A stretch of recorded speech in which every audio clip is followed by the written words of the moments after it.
Señor Padre, para que su palabra, Señor Dios Padre, llegue en un público de nuestro corazón, Padre Santo, y lo haga bien en nuestra vida, Señor. En el nombre de Jesús. Amén. Amén. De normal yo siempre suelo predicar de una forma expositiva. Hoy, sin embargo, voy a predicar de una forma más temática, porque quiero tocar un tema en específico. Miren, voy a ser claro y lo más realista posible, ¿vale? Nuestro pueblo, el pueblo gitano, yo creo que por cuestiones culturales, por cuestiones históricas sobre todo, la realidad es que no hemos sido un pueblo muy apegado a la Escritura. Y cuando nuestra misión dio sus primeros pasos, hace ya 60, 70 años, queramos o no, eso influenció en nuestra forma de concebir el Evangelio. Como la mayoría del pueblo apenas sabía leer, evidentemente la lectura era escasa. Pero claro, como estaba diciendo, estamos hablando de hace 60 a 70 años. Yo creo que hoy en día, por lo menos la mayoría, sabemos leer. Incluso para el que no sabe leer, en el móvil tenemos muchísimas aplicaciones que el móvil mismo te lee la Biblia.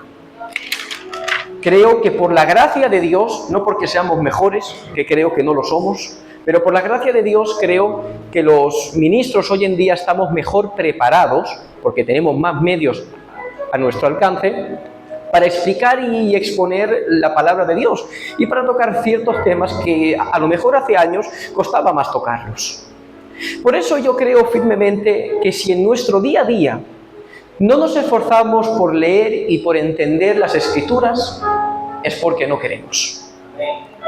A todo eso hay que sumarle otro factor que también influenció mucho hace cerca de 20 años. Y fue la influencia del neopentecostalismo sobre muchos ministros que han proclamado una distorsión y una herejía donde dicen cosas semejantes como que hoy en día Dios sigue revelando palabra que se puede equiparar a lo que la Escritura dice. Eso es mentira. El canon de las Escrituras está cerrado y Dios cerró ahí su revelación. ¿Dios sigue hablando por medio del don de profecía? Sí, por supuesto. Pero la revelación de Dios cesó con el canon de las Escrituras. Por eso hoy me gustaría que viésemos o hablar de lo que para mí debe ser el fundamento sobre el que se tiene que levantar la vida cristiana, que es la enseñanza de las Escrituras.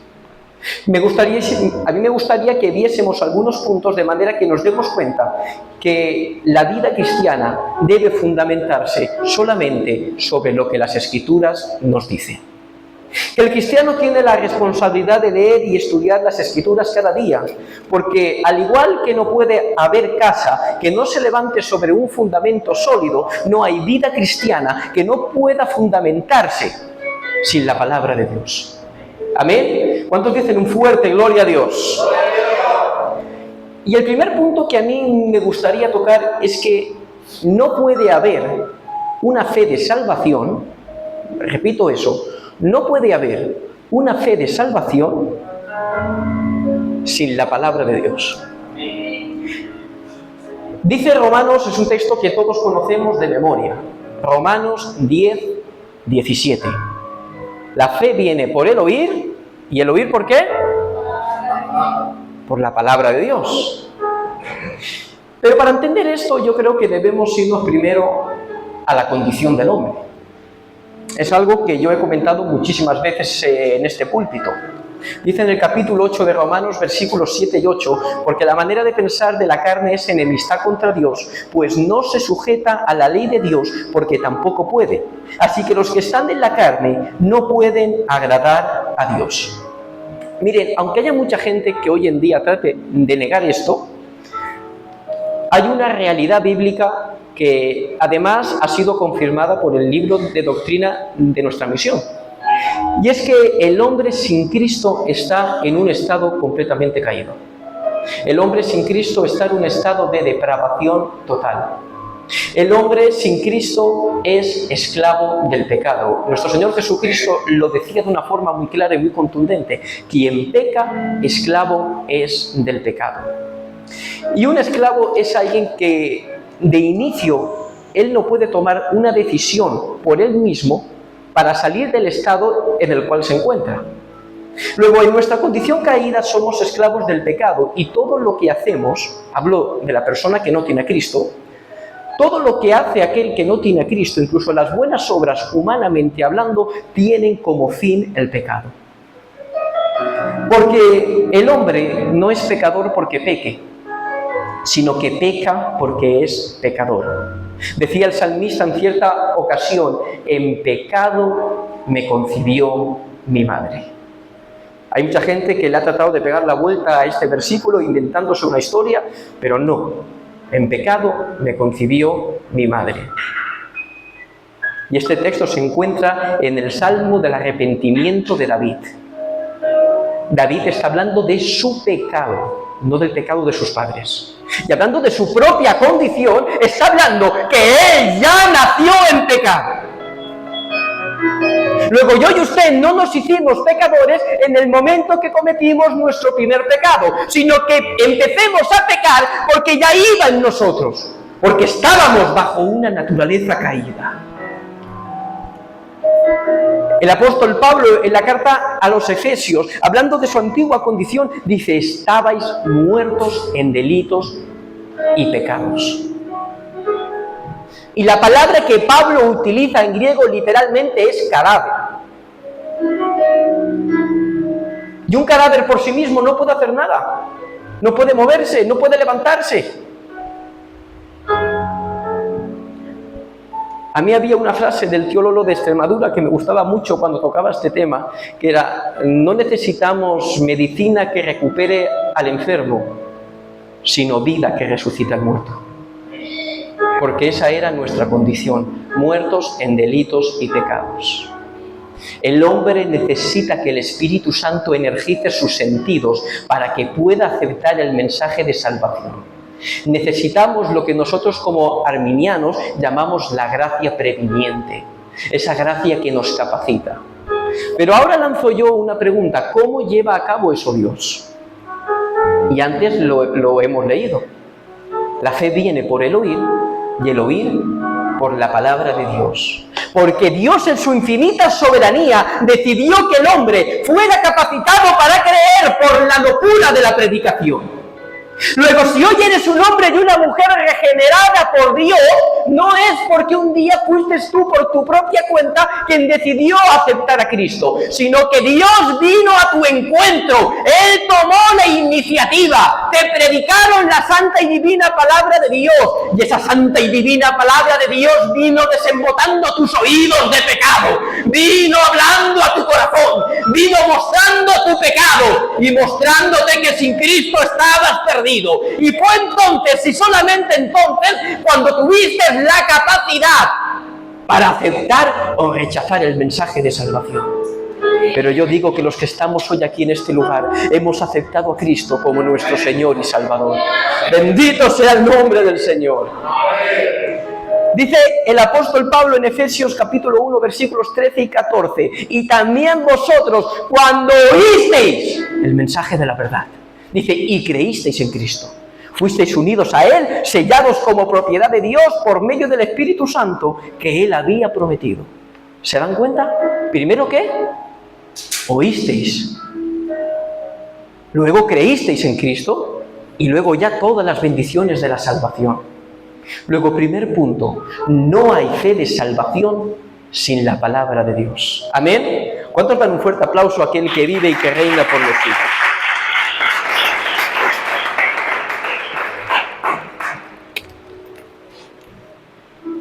Segundo punto. Miren, ¿cuántas veces han escuchado esta frase?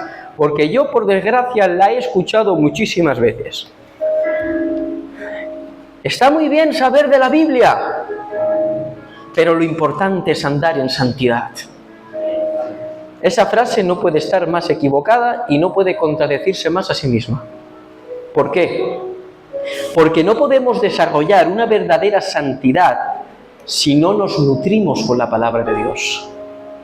¿Cómo vamos a saber aquello que es pecado o no si no es a través de las Escrituras? ¿Cómo vamos a saber cuál es la voluntad de Dios para nuestras vidas si no es a través de la palabra de Dios? Miren, si algo deja claro toda la historia de las Escrituras es que un pueblo que no se fundamenta sobre la palabra de Dios va a ser un pueblo que anda en pecado. Miren, dice la palabra de Dios que el pueblo de Israel está andando en gravísimos pecados. Dice que en medio del pueblo hay hechicería, hay brujería, adoran a los Baales, sacrifican niños y cosas muy aberrantes. ¿Saben? Y Dios habla al pueblo. Dios habla al pueblo por medio del profeta Oseas y les dice el motivo por el cual el pueblo está andando de esa manera. Y no les dice que están así por falta de frialdad ni por falta de oración, que seguro que también. ¿Qué es lo que les dice? Por falta de conocimiento pereció mi pueblo. Porque un pueblo que no escuadriña las Escrituras, un pueblo que no vive conforme a la palabra de Dios, va a ser un pueblo que ande en el pecado. Si no nutres tu mente con la palabra de Dios, tal vez más tarde, tal vez más temprano, no dudes ni por un momento que el pecado se acabará enseñoreando de tu vida. Porque no podemos obedecer a Dios si no conocemos cuál es la voluntad de Él para nosotros. Y es que cuenta también las Escrituras, ya no en el reino de Israel, sino en el reino de Judá. Dice que también el reino de Judá está andando en muchísimo pecado, pecados muy parecidos a los que estaba cometiendo Israel. Pero ahora dice que el rey Josías ha mandado restaurar el templo. ¿Y saben qué se han encontrado en el templo? El rollo de la ley que estaba perdido. El pueblo llevaba tiempo sin leer y escuadriñar las Escrituras. Se habían descuidado tanto que habían perdido hasta los rollos. Pero ahora dice que el rey Josías ha encontrado ese rollo de la ley. Ha empezado a leerlo. Y cuando Josías ha leído el rollo de la ley, ha rasgado sus vestiduras. Y se ha humillado delante de Dios. Porque el rey Josías, al tener un encuentro con la palabra, se da cuenta que el pueblo está andando en pecado. Pero el rey Josías, cuando se da cuenta de eso, no puede quedarse parado, sino que empieza a quitar todos los lugares de adoración pagana, empieza a echar toda la brujería y toda la hechicería del reino, y empieza a establecer los mandamientos de Dios en medio del pueblo. Si Josías no tiene ese encuentro con la palabra de Dios, Josías no se da cuenta que el pueblo está en pecado. Necesitamos tener un encuentro personal con la palabra de Dios. Un encuentro que nos lleve cada día a santificarnos más para su gloria. Pero no solo eso. Y esto doy gracias a Dios que aquí en Rojales lo tenemos. Y no lo digo por mí, sino que lo digo por los hermanos y por el pastor. Necesitamos ministros que, como Josías, se preocupen por la santidad del pueblo. Ministros que no busquen la aprobación ni el aplauso de un auditorio, sino que prediquen palabra verdadera de Dios. Necesitamos ministros cada día más que prediquen la verdad, porque hoy en día hay algo que se ve mucho por ahí, y como digo, doy gracias a Dios que aquí en Rojales eso no pasa, pero hoy en día hay mucho predicador motivador. Motivadores que quieren decir a la gente lo que quieren escuchar. Motivadores que te dicen que tienes que sacar el campeón que hay en ti y que Dios quiere llevarte a las naciones y no sé qué historias y qué cuentos. Necesitamos ministros que prediquen la verdad de Dios y que conduzcan al pueblo no hacia lo que el pueblo quiera escuchar, sino hacia lo que el pueblo necesita, que es la verdad de Dios. Bendito sea el nombre del Señor. Luego, segundo punto, no hay santidad donde no hay palabra de Dios. Bendito sea el nombre del Señor. Tercer punto, a Dios solamente se le puede conocer a través de las Escrituras. Miren, en su eterna y divina soberanía, Dios ha establecido revelarse a través de las Escrituras. Yo veo muchísima gente ansiosa de conocer a Dios, pero sus Biblias están cogiendo polvo. Hermanos, no podemos tratar de conocer a Dios si no es a través de su palabra. Miren, tenemos el pensamiento de que a Dios se le conoce por medio de la oración, pero por medio de la oración nos relacionamos con Dios. Pero relación no siempre implica conocimiento de con quién nos estamos relacionando. Tú puedes hablar con una persona 8 horas al día durante 20 años. Si al cabo de esos 20 años esa persona no te ha contado nada sobre sí misma, sobre su propia persona, o tú no has prestado atención cuando te lo decía, al cabo de esos 20 años habrás tenido relación con esa persona, pero no conoces a esa persona. Porque relación no siempre implica conocimiento de con quién nos estamos relacionando. Y en una relación basada completamente en el amor, como es la nuestra con Dios, conocer a Dios es indispensable, porque no se puede amar a quien no conocemos. Les pongo un ejemplo práctico, ¿vale? ¿Cuántos matrimonios hemos visto que se han casado a los 2 días de conocerse y no han funcionado? ¿Por qué? Porque había relación, pero no se conocían entre ellos. Cuando realmente se han conocido, se han dado cuenta de que eran incompatibles. Porque enamorarse siempre implica conocimiento de con quién nos estamos relacionando.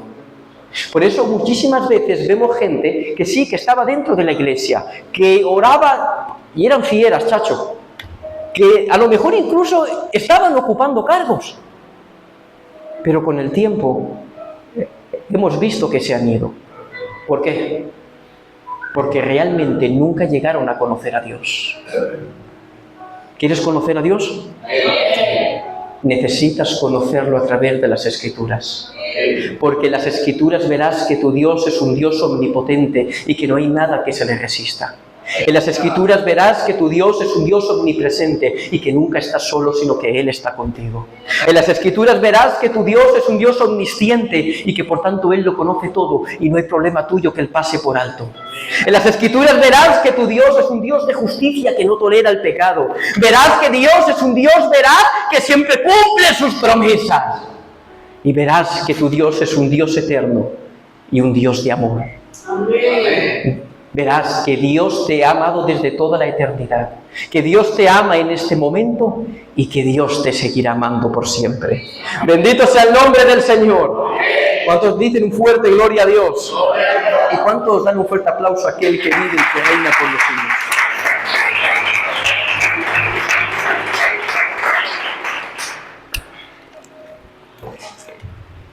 Cuarto punto.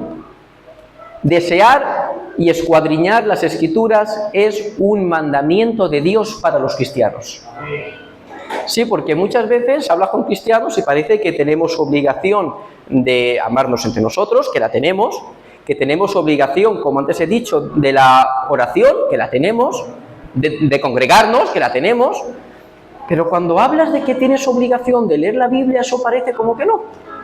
Como que los únicos que tenemos obligación de leer y de estudiar la Biblia somos los ministerios. Pero yo creo que no es así. Porque la Biblia, los mandamientos que hay son para los cristianos. ¿Usted se considera cristiano y cristiana? Pues esos mandamientos son para usted. Y mire qué dice en 1 de Pedro capítulo 2, versículo 2. Desear con ansias la leche pura de la palabra como niños recién nacidos. Ese desear está en la forma verbal de imperativo. ¿Qué quiere decir eso? Que es una orden. Y Pedro está escribiendo inspirado por el Espíritu Santo. Por tanto, esa orden te la está dando Dios. Dios te ordena, Dios te manda que en tu día a día debes desear su palabra. Es un mandamiento de Dios. Y lo que el apóstol nos está diciendo es tremendo, porque no nos habla de un deseo normal. Miren, yo ahora puedo tener deseo, y muchos también, estoy seguro, de salir de aquí y comerme un buen chuletón. ¿Cómo se llaman? De esos de Agnus, ¿no? Se llaman. O de Guayu. Tengo, ¿verdad? Tengo ese deseo. Pero les pregunto, si yo cuando salga de aquí no me como ese chuletón y me lo como el sábado, o incluso si no me lo como nunca, ¿pasa algo? No, ¿verdad? Pero ese no es el tipo de deseo que nos está hablando Pedro. Dice, desea la palabra como un niño recién nacido desea la leche. Un niño recién nacido, y la mayoría somos padres, y lo sabemos, nacen con un deseo compulsivo por la leche. ¿Por qué? Porque dependen de la leche para vivir. Luego, lo que Pedro está diciendo es que debemos anhelar con tanta ansia la palabra de Dios como un niño recién nacido desea la leche. Porque al igual que ese niño recién nacido no puede vivir sin la leche, nosotros no podemos vivir sin su palabra. Bendito sea el nombre del Señor. Y yo te pregunto esta tarde, ¿estás sintiendo en tu día a día ese deseo por la palabra de Dios? ¿Estás sintiendo cada día que tu vida depende de lo que las Escrituras te dicen? Porque yo de verdad, cada vez, como antes he dicho, cuando pregunto a la gente, y de la lectura de la Biblia, ¿cómo vas? Yo la verdad me encuentro siempre las mismas respuestas. No la leo porque no la entiendo, no la leo porque no la comprendo, y nos aferramos a eso para nunca leerla. Cuando en Mateo 7:7, un texto que todos conocemos, dice nuestro Señor Jesucristo, pedid y se os dará. Y hemos cogido ese texto para pedir de todo, menos estas cosas. Pedimos por sanidad, que está muy bien. Pedimos a Dios que nos bendiga, que está muy bien. Pedimos por nuestra casa, que está muy bien. Pero sé sincero contigo mismo, ¿cuántas veces has orado para que Dios te ayude a entender su palabra? ¿Cuántas veces has orado para que Dios te dé deseo por su palabra? No le damos valor. La Biblia no está hecha para que la descifren grandes eruditos ni grandes teólogos. La Biblia está hecha para que la entienda usted. La Biblia es la revelación de Dios para su vida. No para mí solo, ni para el vecino, para usted. Cójalo como algo personal. Es la revelación de Dios para usted. Créanse que Dios, cuando reveló cada palabra de este precioso libro, le tenía en mente. Pide a Dios primero que ponga en ti el deseo por la palabra. Y segundo, que te ayude a poder comprenderla. Pero mientras Dios produce en ti tanto ese deseo como ese entendimiento, no te quedes sentado esperando. Empieza a nutrirte con la palabra, empieza a alimentarte con ella. Miren, un ejemplo perfecto de lo que tenemos que hacer y sentir es lo de el rey David en el Salmo 119. El Salmo 119 es una carta de amor del rey David a las Escrituras. Y dice cosas como esta. Miren, versículo 5. Cuánto deseo afirmar mis caminos para cumplir tus decretos. Versículo 14. Me regocijo en el camino de tus estatutos más que en todas las riquezas. Versículo 16. En tus decretos hallo mi deleite y jamás olvidaré tu palabra. Versículo 27. Hazme entender el camino de tus preceptos y yo meditaré en tus maravillas. Versículo 92. Si tu ley no fuera mi regocijo, la aflicción habría acabado conmigo. Versículo 97. Cuánto amo yo tu ley, todo el día medito en ella. Versículo 105. Tu palabra es lámpara a mis pies, una luz a mi camino. Versículo 127. Sobre todas las cosas amo tus mandamientos, más que el oro refinado. Amén. Hermano mío, lo vuelvo a decir. Desea la palabra de Dios como un niño recién nacido desea la leche, porque al igual que ese niño no puede vivir sin la leche, tú no puedes vivir sin la palabra de Dios. Amén. Bendito sea el nombre del Señor. Amén. ¿Cuántos dicen un fuerte gloria a Dios? Gloria a Dios. Quinto, y les prometo que último punto. La palabra te ayuda a crecer. Miren, este punto es verdad que lo podría haber puesto con la santidad, pero he querido hacer una pequeña diferencia.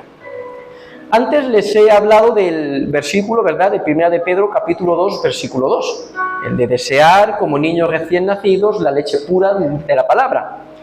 Pero no lo he leído entero, porque el texto dice lo siguiente.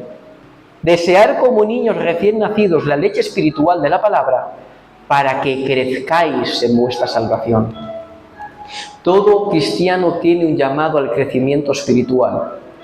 Cada día debemos ser cristianos más maduros de lo que lo éramos ayer. Antes he dicho, todos somos padres. Si tienes un niño de 5 años, ¿no? Y ves que van pasando los años, y que el niño no crece, pues te preocupas, ¿no? Y lo llevas al médico a ver qué le pasa. Pues con la vida cristiana pasa lo mismo. Un cristiano que pasan los años y sigue siendo el mismo y no ha habido un crecimiento espiritual en él, es porque algo está fallando. Porque el cristiano está llamado a un proceso de santificación continua. Y es un proceso que en esta vida nunca termina. Es un proceso que comenzó cuando aceptaste a Cristo como tu Señor y Salvador y que terminará el día que seas llamado a su presencia. Pues bien, el método que Dios utiliza para llevar a cabo ese crecimiento en nosotros, ¿sabes cuál es? ¿Te lo digo? Su palabra. A medida que nosotros vamos obteniendo el conocimiento de la palabra y ojo, y lo ponemos en práctica, vamos creciendo cada día más en Dios. Por eso Pablo en Efesios 4, versículos del 12 al 14, dice: a fin de perfeccionar a los santos para la obra del ministerio, para la edificación del cuerpo de Cristo, hasta que todos lleguemos a la unidad de la fe del conocimiento del Hijo de Dios, a un varón perfecto, a la medida de la estatura de la plenitud de Cristo, para que ya no seamos niños fluctuantes, llevados por doquier viento de doctrina. ¿Se dan cuenta? En las Escrituras vemos que hay una relación entre el crecimiento del creyente y el conocimiento que tiene de la palabra de Dios. Miren, esto no siempre es al 100%, porque hay gente que sabe mucho de las Escrituras y que ni siquiera cree. Pero a menudo un creyente, a más conocimiento de la palabra tenga, más maduro será. ¿Por qué? Porque uno de los peores enemigos que tiene el cristiano es la ignorancia. Si usted no tiene conocimiento de la palabra, lo más normal es que se crea cualquier cosa que salga de un púlpito. Y eso es muy, muy peligroso. Hablo de un púlpito como puedo hablar de un vídeo del TikTok. Por eso Pablo compara la inmadurez cristiana con los niños, porque un niño todo lo que le dice se lo cree. Usted tiene que ser capaz de discernir si lo que sale desde este púlpito es sano o no es sano. Primeramente porque como humanos que somos, nos podemos equivocar. Pero segundo, créase que hay gente maliciosa que tergiversa las Escrituras para su propio beneficio. Miren, no hace mucho un falso predicador, lo voy a llamar así directamente, un falso predicador, porque es un falso predicador que por desgracia sigue muchísima gente, se llama Juan Carlos Harrigan. Dijo, él mismo admitió que durante años había torcido las Escrituras para sacarle el dinero a la gente. Claro, había mucha gente que lo escuchaba y como no tenían conocimiento de la palabra de Dios, caían en su engaño y le sacaba el dinero. Por eso, iglesia, necesitamos conocer la palabra de Dios para poder discernir si todo aquello que nos están predicando es verdaderamente bíblico o no es bíblico, si verdaderamente es palabra de Dios o si es una mentira del hombre. Ten un encuentro con la palabra, porque la palabra te dará el crecimiento que necesitas. La palabra es la que te va a ayudar a discernir, a ser buen cristiano, a ser buen padre, a ser buen esposo y buena esposa, a ser buen hijo, a ser un buen hermano. La palabra es viva y es eficaz. Y haz que viva con fuerza dentro de tu corazón. Que Dios os bendiga mucho, iglesia.